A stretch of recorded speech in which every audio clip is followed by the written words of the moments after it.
Buongiorno amici e bentornati. Io sono Francesca ed oggi prepariamo insieme il rotolo di carne di vitello farcito con tanto formaggio filante, prosciutto crudo e cotto in padella, quindi senza accendere il forno. Iniziamo ad impastare 300 g di carne macinata di vitello, 2 uova, sale e prezzemolo tritato.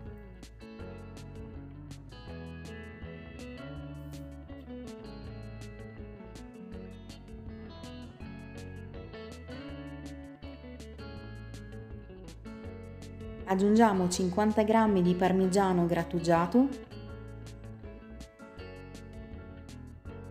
40 g circa di pan grattato e impastiamo il tutto. Vi consiglio di utilizzare le mani così sentirete la consistenza se magari ci vorrà un pizzichino di pan grattato in più.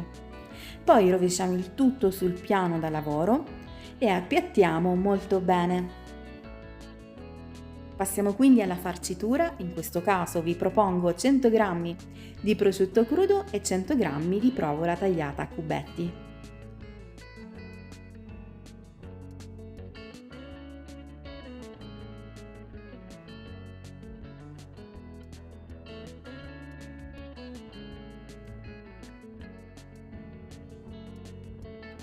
Aiutandoci con la carta da forno, iniziamo ad arrotolare la carne facendo un po' di pressione.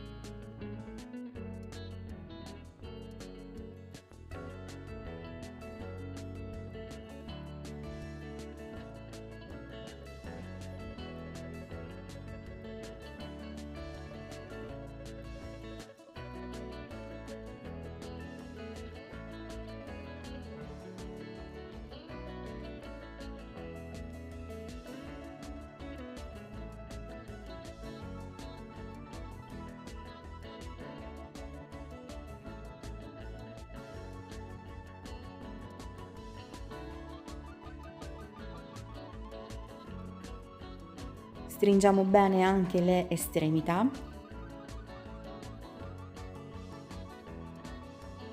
e facciamo rotolare per aggiustare un po' la forma.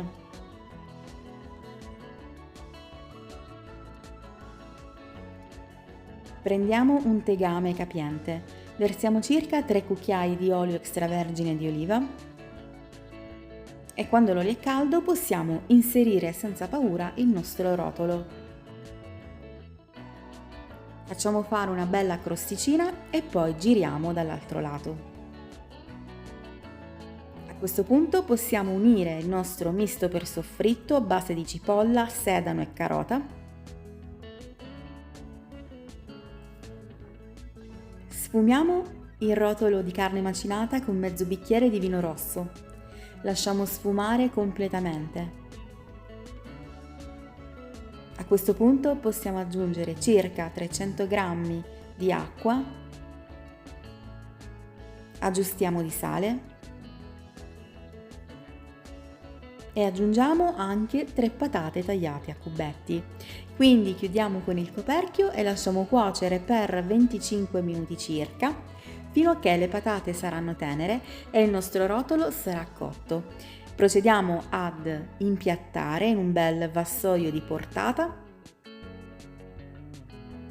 e guardate che bello il nostro rotolo fatto in padella, tagliato è ancora più goloso perché lascia intravedere questo formaggio filante e questo prosciutto all'interno.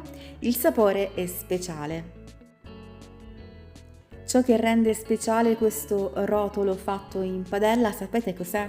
È proprio che è davvero buonissimo, succoso, con tutto questo sughetto che si crea. E poi è anche un modo molto semplice e molto pratico perché possiamo non accendere il forno e quindi risparmiare anche un po' di energia. Bene, spero che questo video vi sia piaciuto, se è così ricordate di iscrivervi al canale, lasciare un like al video e commentare. Un abbraccio!